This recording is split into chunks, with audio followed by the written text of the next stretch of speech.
ወዳጆቼ የልብሱን መቆሸሽ አይተው በአውሮፕላኑ ላይ የተሳፈሩት ሁሉ አፌዙበት፣ ለማይመስሏቸው አብጠለጠሉት። ነገር ግን ካፍታ በኋላ ሙሉ አውሮፕላን ውስጥ ያለው ተሳፋሪ ቆሞ ለምን አጨበጨበለት? የዛን ዕለት የተፈጠረውን ነገርና ይህንን ያንቋሸሹትን ሚስጥር ሰውም ማን እንደሆነ በዚህ ቪዲዮ ላይ እነግራችኋለን። ሙሉ ቪዲዮን በመመልከት አብራችን ቆዩ። ከዴሊ ወደ ሙምባይ የሚደረገው የጠዋቱ በረራ ለመነሳት ተዘጋጅቷል። የአውሮፕላኑ ክፍል በመንገደኞች ጩኸት ተሞልቷል። አውሮፕላኑ ሰራተኞች መንገደኞቹን መቀመጫቸውን እንዲይዙ በማስተናገድና በመርዳት ስራ ተጠምደዋል። በእነዚህ ዘመነኛ ተሳፋሪዎች መሃል ግን ድንገት አንድ ያልተለመደ ስብዕናን የተላበሰ ሰው ወደ አውሮፕላኑ ውስጥ ገባ። በድካም ምልክት በጠይም ቆዳው ላይ በግልጽ ይታያል። ዕድሜውም ወደ 50 ዓመት ገደማ ይሆናል። ፀጉሩም ያልተበጠረና የተመሰቃቀለ ነው። በፊቱም ላይ ጥልቅ ሐዘን ይታያል። ይህን ገጽታውን ታዲያ በህዝብ ፊት ቆሞ እንኳን በቀላሉ ሁኔታውን እንዲለይ ያደርገዋል። ያረጀ ጃኬት ለብሷል። ከውስጥም ከላይም ቁልፉ የተከፈተ ሸሚዝ አድርጓል። ፊቱ ጨዋ ይመስላል። ነገር ግን ያለበት የማህበረሰብ ደረጃ ለመገመት ያዳግታል።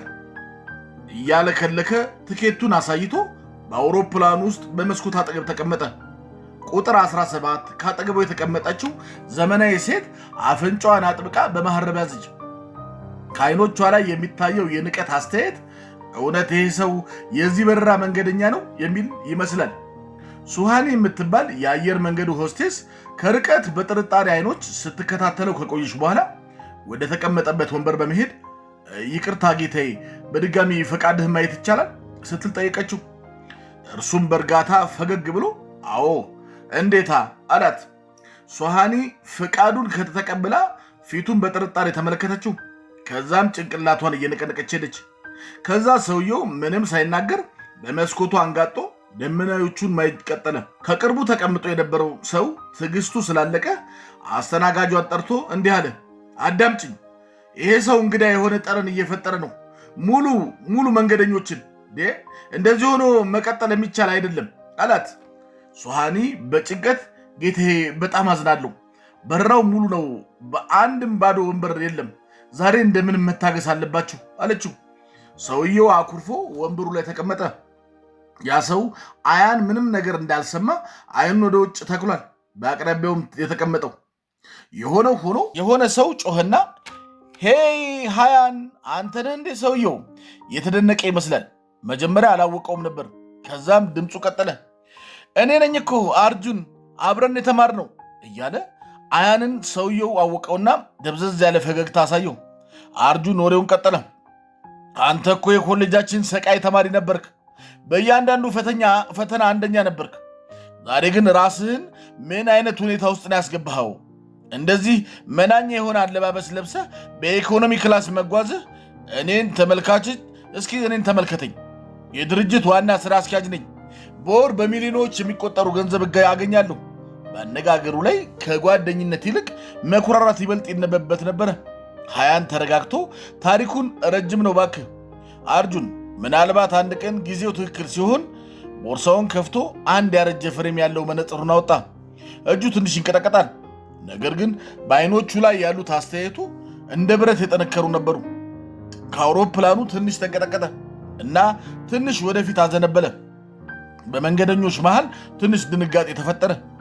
አስተናጋጇ ሱሃኒ በኢንተርኔት አማካኝነት የተከበራችሁ መንገደኞቻችን በተቀመጣችሁበት ቆዩ፣ የመቀመጫ ቀበቶታችሁን እሰሩ፣ ትንሽ መንቀጥቀጥ አጋጥሞናል፣ ምንም የሚያስፈራ ነገር የለም፣ ሁሉም ነገር በቁጥጥራችን ስር ነው አለች። ነገር ግን ሁኔታው በፍጥነት መባባስ ጀመረ። ድንገት በተፈጠረ ከባድ መንገጫገጭ ሙሉ አውሮፕላኑ በኃይል ተንቀጠቀጠ። ከመንገደኞች በኩል ጸሎት መሰማት ሁሉ ጀመሩ።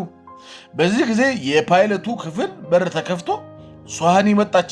ፊቷ በፍርሃት ከንፈሯም እየተንቀጠቀጠ ነው። ጮኸች፣ እባካችሁ በመሃላችሁ ዶክተር አለ? በጣም አስቸኳይ ነው አለች። በመካከለኛ ዕድሜ ላይ የሚገኝ ዶክተር ኩራንዴታ የተባለ ሰው ቆመና እኔ ዶክተር ነኝ። ከዛም እየተሯሯጡ ወደ ፓይለቱ ክፍል ሄዱ። በኋላም በተጨነቀችው ፊት ተመልሶ መጣና እንዲህ አለ፣ ፓይለቱ በድንገተኛ አስክሮት ተይዟል። ህሊናውን ስቶ ወድቋል። አውሮፕላኑን ማብረር የሚችል ሁኔታ ላይ አይደለም። በክፍል ውስጥ አስፈሪ ዝምታ ሰፈነ። ፓይለቱ ታሟል። ውጭ ደግሞ ከባድ አውሎ ንፋስ እየነፈሰ ነው። ተባባሪ አብራሪው ካፒቴኑም ሁኔታውን መቆጣጠር ብቻውን እየታገለ ነው። ሶሃኒ በሚንቀጠቀጥ ድምጿ በድጋሚ እንዲህ ስትል ጠየቀችው። እባካችሁ ከመካከላችሁ አውሮፕላን ማብረር የሚችል ሰው አለ? ሁኔታው በጣም ከባድ ነው። የመንገደኞች ፊት ክው ብሎ በድንጋጤ ቀረ። ሞት የቀረበ ማምለጫ መንገድም ያለ አይመስልም። በዚህ ጊዜ ያ የተረጋጋና ሐዘንተኛው ሰው አያን እጁን አነሳ። ያ በአይኖቹ ላይም በራስ መተማመኑ ይታይ ነበር። አርጁን በአጠገቡ ሆኖ አያን አንተ አውሮፕላን ልታብር እንዴ? ሁላችንም ልጨርሰን ነው እንዴ? ሌላ ሰው ፈልጉ ባካችሁ እንዴ?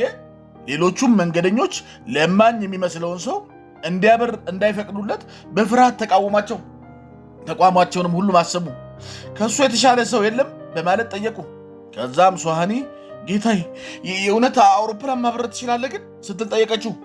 አያንም በተረጋጋ ሁኔታ መለሰላት፣ አዎ እችላለሁ። ለመጨረሻ ጊዜ ያበረርኩት ከ10 ዓመት በፊት ነው፣ ግን አሁንም መሞከር እችላለሁ አላት በተረጋጋ ድምፅ። ሁሉም ሰው ዝም ያሰኘውን አንድ ነገር ከአውሮፕላኑ ጋቢና ካፒቴኑ መጮህ ጀመረ። ይህ ሰው ልምድ ካለው በፍጥነት ላኩት፣ ብቻዬን አውሮፕላኑን መቆጣጠር አልችልም እያለ ከተቀመጠበት ተነስቶ መሄድ ጀመረ። አያን አሁን በአረማመዱ ላይ ጥንካሬው ይታያል። በሚራመድበት መንገድ ተቀይሯል። እያንዳንዱን እርምጃውን በራስ መተማመን ውስጥ ያደረገ ወደ ጋቢና ገባ። የመቆጣጠሪያ ፓኔሉም ተመለከተም። ከዛም ሄድሴቱን ጆሮ ላይ ያደረገ። ከመቆጣጠሪያው ክፍሉም ጋር ግንኙነት አደረገ። ዴሊ መቆጣጠሪያ፣ ካፒቴን አያን ሜራ ነኝ። ቪኪም ይሉኛል። ፓይሎቶችን ደህና አይደሉም። የድንገተኛ ማረፍ እጠይቃለሁ። ካፒቴን ቪኪ የሚባል ስም ሲሰማ ተባባሪ አብራሪው አይኖቹን በአድናቆት ተመለከተ። ይህ ስም በበረራው ዓለም ውስጥ ሕያው ነው፣ ሌጀንድ ነው። ይህ ሰው ከ22 ዓመት በፊት እጅግ ከባድ የሆነ አውሎ ንፋስ ውስጥ ብቻውን 312 መንገደኞችን ይዞ የጫነ አውሮፕላንን በሰላም አሳርፏል። ያኔ 28 ዓመቱ ነበር። ነገር ግን ከ10 ዓመት በፊት በመካኒካል በተፈጠረ ሳቢያ ከስራው ተባሯል። የዛን ዕለት ጥበቃዬ ያበቃል ብሎ ነበረ። ይህ ዜና በክፍል ውስጥ እንደተስፋፋ ካርታ በፊቱን እያንን ሲሰድቡት ሲያንጓጥጡት የነበሩ ሰዎች ሁሉ አሁን በሀፍረት ፊታቸው ደም ለብሶ ተቀምጠዋል። በአፍንጫዋ ላይ ጠረኑ እንዳይሸታት መሐረብ አድርጋ የነበረችው ሴት አሁን ጭንቅላቷን ደፍታ ተቀምጣለች። የአርጁን ፊት ገረጣ። አውሎ ንፋሱም አሁንም በኃይል እያጓራ ነው። ነገር ግን በፓይሎቶቹ ክፍል ውስጥ የአያን እጆች በክህሎት ስራቸውን እየሰሩ ናቸው። እያንዳንዱ የሚሰጠው ትዕዛዝ ትክክል ነበረ። ከአፍታ በኋላም ያለምንም መንገጫገጭ አውሮፕላኑን ማረፊያው ላይ በሰላም አረፈ። ትንፋሹም በመንገደኞች መሃል ተስፋፋ። አውሮፕላኑ ሲያርፍ ምንም እንኳን ድምፅ አልተሰማቸውም ነበር። አስማት የሰራ ነበር ይመስለው። አያን ከፓይለቱ ክፍል ሲወጣ በፊቱ ላይ የሚነበብ እንግዳ የሆነ የመረጋጋት ስሜት ይነበብ ነበር።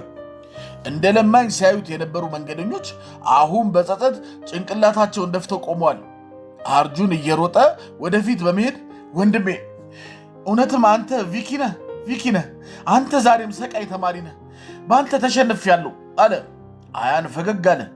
ይህንን የማሸነፍና የመሸነፍ ጉዳይ አይደለም ነገሩ አርጁን፣ በራስ መተማመን ብቻ ነበር ያጣሁት። ዛሬ መልሼ አግኝቼዋለሁ አለው። ራሜሽ የሚባል የኤርፖርቱ ዋና ስራ አስኪያጅ ከህዝቡ ውስጥ እየተጋፋ መጥቶ እጅ በመንሳት እንዲህ አለ። የበረራ ችሎታህን በቀጥታ ስንከታተለው ነበር ጌታዬ። ቦርዳችን መልሶ ሊቀበል ይፈልጋል አለው።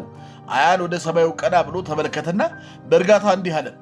ስራዬን ቢወስዱብኝም ግን ድፍረቴን ሊወስዱብኝ አልቻሉም። ይህንን ሲሰሙ በማንም ትዕዛዝ እያንዳንዱ መንገደኞች ከተቀመጠበት ተነስተው በጭብጨባ አንዴ ቸብቸብ አድርጉለት። ከአፍታ በፊት መቀለጃ የነበረው ሰው አሁን እውነተኛ ጀግና ሆኗል። ሁሉም ሰው ተሰብስበው ለዚህ ጀግና ምስጋናውን ገለጸ። ምክንያቱም እውነተኛ ዋጋ በልብስ አይገልጽም ነው የሚለው፣ ወይም በውጭ የሚታይ መልክ ብቻ ምንም አይደረግም ለማለት ነው። ወዳጆቼ ይህን ታሪክ እንዴት አያችሁት? ሐሳብ አስተያየታችሁን ኮመንት ላይ ጻፉልን።